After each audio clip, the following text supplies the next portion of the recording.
تو اس نے کہا کہ ہم آپ کو فیس ہی اس بات کی دیتے ہیں کہ آپ بچوں کو کنٹرول کریں۔ آپ کیسے استاد ہیں کہ ایک لڑکی آپ سے کنٹرول نہیں ہو رہی؟ اس کے باپ نے الٹا مجھے ہی مجرم ٹھہرا دیا تھا۔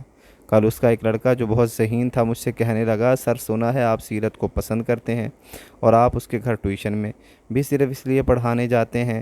یہ بات سنتے ہی میں غصے میں آ گیا اور میں نے اس لڑکے کو بہت ہی زیادہ ڈانٹ لگائی اور کہا کہ تم اپنے کام سے کام رکھو، اور یہ بات تمہیں کس نے بتائی ہے؟ تو اس نے کہا، سر میں تو مذاق کر رہا تھا، آپ اتنی چھوٹی سی بات کو لے کر سیریس ہو گئے۔ Sorry sir. اس لڑکے کے نام حامد تھا۔ اس نے بتایا کہ سیرت ایک بگڑی لڑکی ہے، پر دوسرے لڑکے سے فلرٹ کرنا اور اس کے ساتھ تعلقات بنانا اس لڑکی کا کام ہے۔ آپ اس سے ذرا بچ کر رہیں ورنہ پچھتائیں گے۔ اب میں حامد کو کیا بتاتا کہ میرے ساتھ کیا ہو چکا ہے۔ سیرت بہت ہی ہوشیار لڑکی تھی، اسکول اور گھر دونوں میں ہی وہ مجھے کسی کھاتے میں نہیں لیتی تھی۔ جب پڑھائی کی بات کرتا تو کہتی، سر آپ مجھے ایکسٹرا نمبر دے کر پاس کریں گے اور بورڈز کے امتحانوں میں بھی آپ میرا کچھ نہ کچھ بندوبست ضرور کریں گے۔ تنگ آ کر میں نے پرنسپل سے بات کی کہ میں مزید سیرت کو گھر نہیں پڑھانے جا سکتا۔ دراصل اس وقت مجھے گھر کا کوئی کام ہوتا ہے۔ تو اس نے کہا کہ آپ نے زبان کی ہے کہ آپ پیپرز تک اسے پڑھائیں گے، اب جو مرضی ہو جائے آپ کو پڑھانا ہی ہوگا۔ ایک لڑکی نے مجھے اتنا پریشان کر رکھا تھا کہ میں کچھ بھی سوچنے سے قاصر تھا۔ آج تک سنتے آئے تھے کہ فلاں استاد نے چھوٹے کے ساتھ جنسی زیادتی کی ہے اور پھر اس کی موت واقع ہو گئی ہے۔ کبھی اپنی بچیوں کو میل ٹیچر کے پاس پڑھنے کے لیے مت بھیجو، مگر یہاں تو ماجرا ہی الٹ تھا۔ میری 14 سالہ اسٹوڈنٹ ہی میری عزت کی دھجیاں اڑانے پر تھی۔ اب میں جب بھی گھر پڑھانے جاتا تو سیرت کہتی، سر آپ جوان ہیں، میں بھی جوان ہو رہی ہوں، آپ ٹیسٹ مت لیں اور بدلے میں جیسے چاہیں میرے ساتھ کریں، یقین کریں آپ کو بہت مزہ آئے گا اور آپ ساری عمر یاد رکھیں گے۔ یہ بات ایک لڑکی کے منہ سے سنتے ہی میرے رونگٹے کھڑے ہو گئے اور میں نے اسے سختی سے وارن کر دیا، مگر وہ اپنی بات پر قائم رہی۔ تنگ آ کر میں نے اسے چھٹی کروا دی اور وہیں بیٹھ کر سوچنے لگا کہ کیسے اس بلا سے جان چھڑواؤں۔ ایسا نہ ہو کہ کہیں کچھ اور مسئلہ ہو جائے۔ آدھی رات کا وقت تھا کہ میرے نمبر پر انجان نمبر سے کال آنا شروع ہو گئی۔ پہلے تو میں یہ دیکھ کر ڈر گیا کہ آدھی رات کو کس کا فون ہو سکتا ہے۔ جب میں نے نمبر دیکھا تو وہ انجان نمبر تھا۔ فون اٹھایا تو آگے سے جانی پہچانی آواز گونجی۔ وہ آواز کوئی اور نہیں بلکہ سیرت کی آواز تھی۔ وہ مجھے کہنے لگی، سر آپ مجھ سے بات کریں، میں اس وقت بہت زیادہ بور ہو رہی ہوں اور میں چاہتی ہوں آپ مجھ سے بات کریں تاکہ مجھے نیند آ جائے۔ میں نے اسے کہا کہ رات کا وقت ہے اور اس وقت بات کرنا بالکل بھی ٹھیک نہیں ہے، تم سو جاؤ اور تمہیں وقت پر سونا چاہیے۔ اس کے بعد اس نے مجھے کہا کہ اگر آپ نے مجھ سے بات نہیں کی تو پورے اسکول میں آپ کا سچ بتا دوں گی کہ آپ نے میرے ساتھ اس طرح کرنے کی کوشش کی ہے۔ مجبوراً مجھے اس سے بات کرنی پڑی، لیکن میں نے سوچ لیا تھا کہ میں اس مسئلے کا کوئی نہ کوئی حل ضرور نکالوں گا۔ کب تک یہ سب کچھ چلتا رہتا؟ اس کے باپ سے بات کرتا تھا تو مجھے کہتا تھا کہ آپ استاد ہو، آپ بچوں کو کنٹرول کرنا آنا چاہیے۔ اب میں اسے کیا بتاتا کہ تمہاری بیٹی ہی مجھے استاد نہیں مانتی۔ پرنسپل سے بات کی تو اس نے بھی مجھے کہا کہ مجھے اس کو پیپرز تک پڑھانا ہوگا۔ میں جانتا تھا کہ اس کے باپ نے پرنسپل کو بھی پیسے دے رکھے تھے۔ ساری رات پریشانی کی وجہ سے مجھے نیند نہیں آئی۔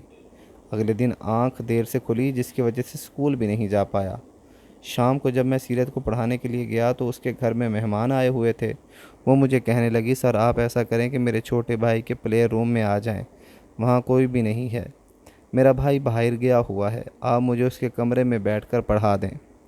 میں حیران تھا کہ سیرت کے تیور بدلے ہوئے کیوں ہیں۔ پہلے تو وہ پڑھنے سے بھاگتی تھی، آج مجھے خود کہہ رہی تھی کہ مجھے پڑھا دیں۔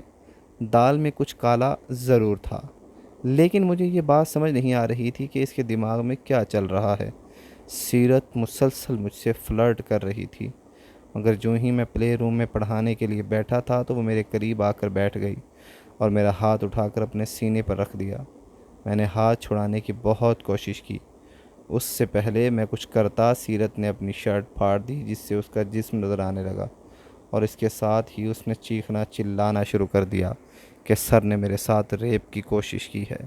سیرت کی آوازیں سن کر اس کا بڑا بھائی والدین کمرے میں آ گئے اور اسے برہنہ پھٹے کپڑوں میں دیکھ کر انہوں نے مجھے مارنا پیٹنا شروع کر دیا اور ساتھ ہی پولیس کو بلا کر مجھے اریسٹ کروا دیا۔ اسکول والوں کو بھی جب یہ بات پتہ چلی تو مجھے نوکری سے نکال دیا۔ ہر اسٹوڈنٹ مجھ پر تھو تھو کر رہا تھا۔ پورا ہفتہ پولیس والوں نے مجھے بہت مارا پیٹا۔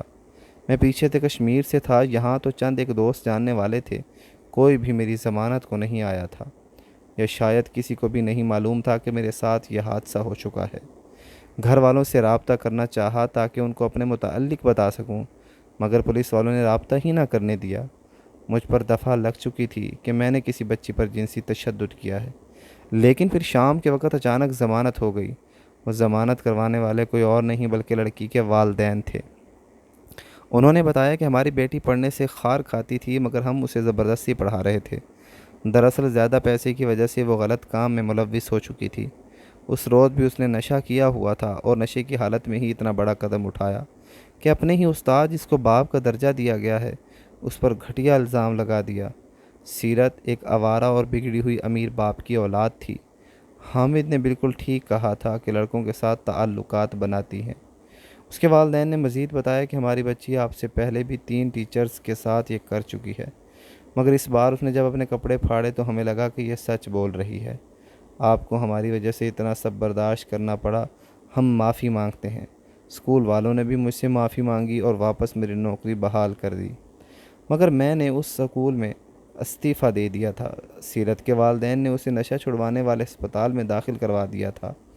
میں نے ہوم ٹیوشن پڑھانے سے توبہ کر لی تھی کہ آج کے بعد مجھے کوئی کروڑ روپے بھی کیوں نہ دے، میں کبھی بھی کسی کو نہیں پڑھاؤں گا۔ سیرت کے والدین شرمندہ تھے، مگر ان سب کی وجہ سے ایک ٹیچر کی عزت کچرا ہو گئی تھی۔ میں واپس اپنے شہر چلا گیا تھا۔